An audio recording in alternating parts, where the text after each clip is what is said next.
वासुदेवाय हरे परमात्मने प्रणतकलेशनाशाय गोविंदाय नमो नमः।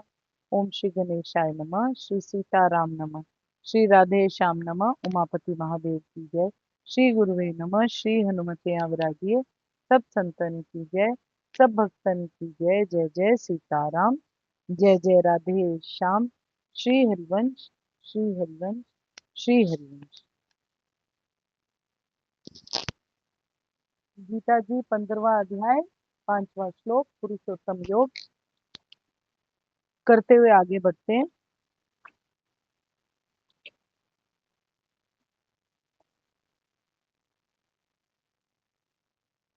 राधे जय श्री। जो झूठी प्रतिष्ठा मोह तथा कुसंगति से मुक्त है, जो झूठी प्रतिष्ठा मोह तथा कुसंगति से मुक्त है, जो शाश्वत तत्व को समझते हैं, जिन्होंने भौतिक काम को नष्ट कर दिया है, जो सुख तथा दुख के द्वंद्व से मुक्त हैं और मोह रहित होकर परम पुरुष के शरणागत होना जानते हैं, वे उस शाश्वत राज्य को प्राप्त होते हैं। भगवान जी यहाँ पर बता रहे हैं कि शाश्वत राज्य को प्राप्त करने की क्या क्या प्री रिक्विजिट्स हैं। पहले झूठी प्रतिष्ठा मोह और कुसंगति से मुक्ति, जो शाश्वत तत्व या भगवान जी के ज्ञान विज्ञान को समझते हो, जिन्होंने भौतिक काम को नष्ट कर दिया हो, जो किसी भी प्रकार की अपनी लाइफ में द्वंद्व से बिल्कुल मुक्त हो, जिनकी लाइफ में एक इक्विलिब्रियम एस्टेब्लिश्ड हो, जो मोह रहित होकर परम पुरुष के शरणागत होना जानते हैं, जो जानते हैं कि उनके पास केवल शरणागति के कोई और ऑप्शन नहीं है, वो उस शाश्वत राज्य को प्राप्त हो सकते हैं। भगवान जी उसको अपने आप ही चुन लेते हैं क्योंकि उनके लिए वो आइडियल पात्र है, जो उनकी गोलोक धाम की क्या कहते हैं एंट्री की चाबी उसके पास है। ये सब जब चीजें पूरी हो जाएंगी तो उसको ऑटोमेटिकली भगवान जी अपने घर में ले जाएंगे। श्लोक संख्या नंबर 18। हरे जय जय श्री विठल श्री विठल श्री विठल। संपूर्ण चराचर भूतगण ब्रह्मा के दिन के प्रवेश काल में अव्यक्त से अर्थात ब्रह्मा के सूक्ष्म शरीर से उत्पन्न होते हैं और ब्रह्मा की रात्रि के प्रवेश काल में उस अव्यक्त नामक ब्रह्म के सूक्ष्म शरीर में ही वापस लीन हो जाते हैं। एक बार फिर से, संपूर्ण चराचर भूतगण, पूरे सारा संपूर्ण जो सृष्टि है, सारे जितने भूतगण हैं, वो ब्रह्मा जी के दिन के प्रवेश काल में अव्यक्त से एक गायब सिचुएशन से अर्थात ब्रह्म के सूक्ष्म शरीर से उत्पन्न होते हैं। ब्रह्मा के अपने शरीर से वो उत्पन्न हो जाते हैं और ब्रह्मा की रात्रि के प्रवेश काल में जब प्रलय आने लगती है, रात्रि का प्रवेश काल होता है, उसमें उस अव्यक्त नामक ब्रह्मा के सूक्ष्म शरीर में लीन हो जाते हैं, वापस वहीं चले जाते हैं। जैसे शाम होते ही हम अपने घर वापस जाते हैं, वैसे ही शाम होते या प्रलय होते ही सारे जीव प्राणी सृष्टि वापस परमात्मा में या ब्रह्मा में लीन हो जाती है। ब्रह्मा के दिन के शुभ आरंभ में सारे जीव अव्यक्त अवस्था से व्यक्त हो जाते हैं, गायब से क्या कहते हैं विजिबल हो जाते हैं, और फिर जब रात्रि आती है तो वो पुनः विजिबल से इनविजिबल हो जाते हैं, पुनः अव्यक्त में विलीन हो जाते हैं, वापस अव्यक्त में चले जाते हैं, जैसे अपने घर को कोई लौटता है। यहाँ पर वो बोल रहे हैं जो वस्तु इंद्रियों के द्वारा जानी जा सके उनको हम व्यक्त के नाम से या व्यक्ति के नाम से जानते हैं। जो वस्तु इंद्रियों के द्वारा जानी जाए, जिनको हम टच फील देख ये सब कुछ कर सके, उनको व्यक्त के नाम से जाना जाता है। अतएव देव मनुष्य पितर पशु पक्षी आदि योनियों में जितने भी व्यक्त रूप में स्थित देहधारी प्राणी हैं, यहाँ बात भगवान जी उनकी कर रहे हैं, उन सब की यहाँ पर बात हो रही है। प्रकृति का जो सूक्ष्म परिणाम है, जिसको ब्रह्मा का सूक्ष्म शरीर भी कहते हैं, जो स्थूल पंच महाभूतों के उत्पन्न होने से पूर्व की स्थिति, 5 एलिमेंट्स बनने से पहले की जो स्थिति है, उस सूक्ष्म अपरा प्रकृति का नाम यहाँ पर अव्यक्त कहा गया। जो बिगिनिंग ऑफ मैनकाइंड है, बिगिनिंग ऑफ सृष्टि है, बिगिनिंग ऑफ द एनर्जी है, उसको भगवान जी यहाँ पर अव्यक्त कह रहे हैं। ब्रह्मा जी के दिन के आगम में अर्थात जब ब्रह्मा जी अपनी डीप स्लीप या सुषुप्ति अवस्था को छोड़कर जागृत अवस्था को स्वीकार करते हैं, उठ जाते हैं ब्रह्मा जी, तब उस सूक्ष्म प्रकृति में एक विकार उत्पन्न होता है और प्रकृति के साथ साथ सारे प्राणी अपने कर्म के अनुसार अलग अलग रूपों में और अलग अलग जगहों पर भेज दिए जाते हैं। इसी को कहते हैं अव्यक्त से व्यक्तियों का उत्पन्न होना। जब सृष्टि बनती है, अब सृष्टि में रहने के लिए जीव प्राणी भी चाहिए, तो कर्म के अनुसार फटाफट कर्म देखते हुए उनको अलग अलग जगह पर, जैसे हम चेस बोर्ड होता है, भगवान जी चेस बोर्ड के ऊपर अलग अलग चीजें रख देते हैं कि ये यहाँ पर होना चाहिए, ये यहाँ पर होना चाहिए। कर्म के अनुसार उसको अपनी अपनी जगह दे दी जाती है।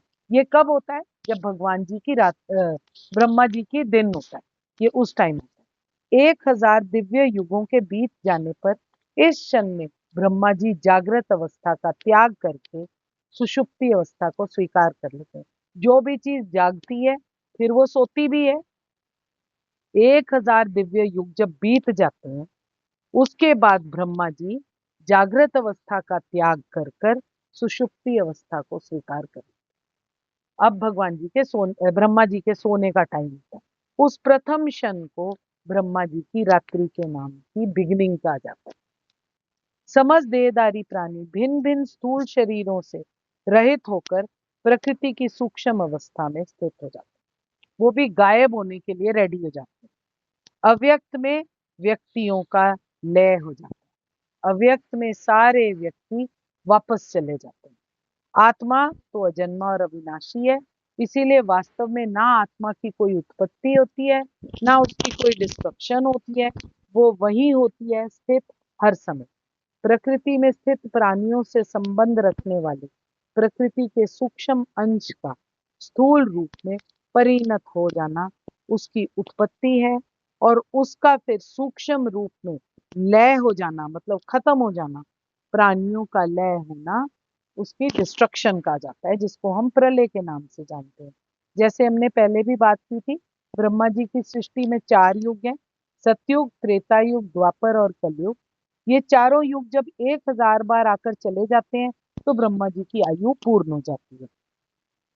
ब्रह्मा जी की जब आयु समाप्त होने लगती है तो पूरी सृष्टि उनके मन में वापस जाकर लीन हो जाती है, गायब हो जाती है पूरी सृष्टि उनके मन में। जैसे सब कुछ हम शट डाउन करते हैं, जब रात को हम अपना लैपटॉप या कंप्यूटर बंद करते हैं, सब कुछ बंद करते हैं और स्क्रीन बिल्कुल ब्लैंक हो जाती है। ये वही वाली स्टेज है, बिल्कुल स्क्रीन ब्लैंक हो गई, ब्रह्मा जी गायब, सब कुछ गायब, सृष्टि गायब, प्रलय हो गया, सब कुछ सो रहा है, डीप सुषुप्ति में सब कुछ सो जाता है, सब कुछ खत्म हो जाता है। वैसे ही हमारी सृष्टि हमारे मन में हर रात को सो जाने पर लीन हो जाती है, जिसको हम अपनी डीप स्लीप कहते हैं। फिर उसके बाद पुण्य ब्रह्मा जी के जागने पर ये सृष्टि फिर से बन जाती है। ये साइक्लिक प्रोसीजर, आज जागेगी फिर मरेगी, आज जागेगी फिर खत्म हो जाएगी, फिर जागेगी फिर सो जाएगी, फिर जागेगी फिर सो जाएगी। जब तक कर्म का चक्कर खत्म नहीं होगा, ये बनना और बिगड़ना चलता ही रहेगा। इस सारे बनने और बिगड़ने के चक्र से अलग जो एक चीज है तत्व से, जो कभी नहीं बदलती, वो है हमारे परमात्मा, वो है सच्चिदानंद घन परमात्मा। जो भी व्यक्ति उस परमात्मा को जान लेता है वो स्वयं ही परमात्मा का हो जाता है, उन्हीं में लीन हो जाता है और इस चक्र से बाहर हो जाता है। अब जब तक ये सिचुएशन नहीं आती, जैसे हम कैंडी क्रश खेलते हैं, गेम है कैंडी क्रश फेसबुक पे, हम खेलते रहते हैं, 1 लेवल, 2 लेवल, 3 लेवल, 4 लेवल करते रहते हैं, पार करते रहते हैं। फिर उसके बाद जब हमारी लाइव्स खत्म हो जाती हैं, फिर हमको बिगनिंग से शुरू करना पड़ता है दोबारा। बिल्कुल सेम स्टेज यही है हमारा। जो भी व्यक्ति परमात्मा को जान लेता है वो परमात्मा का हो जाता है और इस चक्कर से बाहर निकल जाता है। परमात्मा को जान लेने से उसे पा लिया जा सकता है, इसीलिए ज्ञान और विज्ञान की बहुत जरूरत है। जो उसके प्रति भक्ति हमारे मन में आती है, जो हम भगवान जी का आदर करते हैं, उनकी सेवा करते हैं और सब कुछ करते हैं, तो भगवान जी हमारे भीतर आने लग जाते हैं। ज्ञान और भक्ति में अल्टीमेटली कोई भी अंतर नहीं रहता, वो सेम चीज होती है।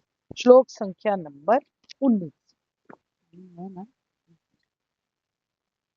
हे पार्थ, वही ये भूत समुदाय उत्पन्न हो होकर प्रकृति के वश में हुआ रात्रि के प्रवेश काल में लीन होता है और दिन के प्रवेश काल में फिर उत्पन्न होता है।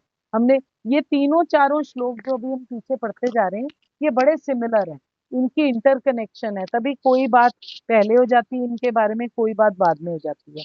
पर यहाँ पर वो क्लियरली बोल रहे हैं, जब जब ब्रह्मा जी का दिन आता है सारे जीव प्रकट हो जाते हैं, और जब जब ब्रह्मा जी की रात्रि होती है तो वो असहायवत उसमें विलीन हो जाते हैं। अल्प ज्ञानी पुरुष जो इस भौतिक जगत में बने रहना चाहते हैं उनको भगवान जी उच्चतर लोकों को प्राप्त करा देते हैं, ठीक है। पर किंतु उन्हें पुनः वापस इस धरा लोक पर वापस आना पड़ता है। ये सब ब्रह्मा जी के दिन में होता है। सब अपने कार्य का प्रदर्शन करते रहते हैं, पर जब रात्रि हो जाती है तो उनका जो शरीर है वो परमात्मा में लीन हो जाता है। पुनः ब्रह्मा जी का दिन आने पर ये कर्म चक्कर का हिसाब फिर जीव के पुनः होने से, प्रकट होने से दोबारा एविडेंट हो जाता है। भौतिक जगत का जादू फिर हम पर चलता है, हम फिर कर्म चक्कर के घेरे में फंसते हैं और कर्म करते रहते हैं, और कहीं ना कहीं बैठे परमात्मा हमारी इस हालत पर मुस्कुराते रहते हैं, क्योंकि वो हर जन्म में हमको इस बात के बारे में बताते हैं कि भौतिक जगत का एंड होना चाहिए। आप एंड करो तो मैं तुम्हारी लाइफ को अपने में वापस ले लूंगा, पर अगर तुम नहीं करोगे और कर्म बढ़ाते रहोगे तो बार बार यही करते रहोगे। ज्ञान और विज्ञान की क्या आवश्यकता है, जहां पर हम जितना ज्ञान और विज्ञान छोड़कर भगवान जी में लीन हो जाते हैं, अगले जन्म में हम वहीं से कंटिन्यू करते हैं। इसका मतलब हमको दोबारा स्टार्ट से नहीं शुरू करना, हम बीच में रिले रेस के हिसाब से जहाँ खड़े होते हैं, जहाँ हमको बैटन मिला होता है उससे आगे भाग सकते हैं। जो परमात्मा की तरफ अग्रसर होता है, परमात्मा की सत्ता को स्वीकारता है, जो भक्ति करता है, नाम जप करता है, सेवा करता है, सिमरन करता है, वो परमात्मा के लोक को प्राप्त करने के एफर्ट्स करता रहता है, वो पुनर्जन्म के चक्कर से मुक्त होकर परमात्मा की प्राप्ति कर सकता है, वरना कोई भी उम्मीद नहीं है। जो भूत प्राणी ब्रह्मा जी की रात्रि के आरंभ में अव्यक्त में लीन होते हैं, वही ब्रह्मा जी के दिन के आरंभ में पुनः वापस उत्पन्न हो जाते हैं। अव्यक्त में लीन हो जाने से ना तो वो मुक्त होते हैं, ना उनकी भिन्न सत्ता मिटती है, वो वहीं रहते हैं और बार बार आते रहते हैं, क्योंकि उनके कर्म उनको जाने ही नहीं देते। इसलिए ब्रह्मा जी की रात्रि के समय समाप्त होते हैं। वह सब पुनः अपने अपने गुण और कर्मों के अनुसार यथा योग्य स्थूल शरीरों को वापस प्राप्त करके प्रकट हो जाते हैं। भगवान जी कहते हैं कि कल्पन कल्पांतर से यही चक्कर बार बार अव्यक्त में लीन होना, फिर पुनः उसी से प्रकट होते जाना, फिर प्रत्यक्ष दिखना, फिर प्रत्यक्ष गायब हो जाना, ये चलता रहता है। ये स्थावर जंगम भूत समुदाय वही है, कोई नया नहीं उत्पन्न हुआ। उसी में भगवान जी दोबारा हमको चेस के प्यादों की तरह प्लेसमेंट हमारी करते रहते हैं। इस प्रकार ये भूत समुदाय अनादि काल से उत्पन्न हो होकर लीन होता चला जा रहा है। ब्रह्मा जी के आयु के 100 वर्ष पूरे हो जाने पर जब ब्रह्मा जी का शरीर भी मूल प्रकृति में लीन हो जाता है, साथ साथ सारा भूत समुदाय भी उसी में लीन हो जाता है। तब भी इस चक्कर का अंत नहीं होता, ये उसके बाद फिर से पुनः उत्पन्न होता है। जब तक प्राणी को परमात्मा की प्राप्ति नहीं हो जाती, वो बार बार इसी प्रकार उत्पन्न हो होकर प्रकृति में लीन होता रहता है। ब्रह्मा जी के दिन रात का प्रसंग होने से हमको ये बात समझनी चाहिए कि ब्रह्मा ही समस्त प्राणियों को उनके गुण और कर्म अनुसार शरीर सिलेक्ट कर कर बार बार पैदा कराते हैं। महाप्रलय के बाद जिस समय ब्रह्मा जी की उत्पत्ति नहीं होती, उस समय तो सृष्टि की रचना कौन करता है? ब्रह्मा जी तो भगवान जी से उत्पन्न हुए हैं, ब्रह्मा जी तो परमात्मा का हिस्सा है। तो उस समय कौन सृष्टि को उत्पन्न करता है? हमारे परमात्मा करते हैं। परंतु ब्रह्मा जी के उत्पन्न होने के बाद भगवान जी वो रिस्पॉन्सिबिलिटी किसको देते हैं? ब्रह्मा जी को देते हैं कि अब आप ये रिस्पॉन्सिबिलिटी समेटो और आप सृष्टि को प्रकट करो। जय जय सीताराम, जय जय राधे श्याम, कृष्णाय वासुदेवाय, हरे परमात्मने प्रणतकलेशनाशाय गोविंदाय नमो नमः। ओम श्री गणेशाय नमः। श्री सीताराम। श्री राधे श्याम। जय जय श्री हित हरिवंश। श्री हित हरिवंश। श्री हित हरिवंश। मैं आपके हृदय प्रेम प्रभु को नमस्कार करती हूँ। अगर मुझसे कोई भूल त्रुटि है तो कृपया मुझको क्षमा कीजिए। जय जय सीताराम। जय जय राधे श्याम।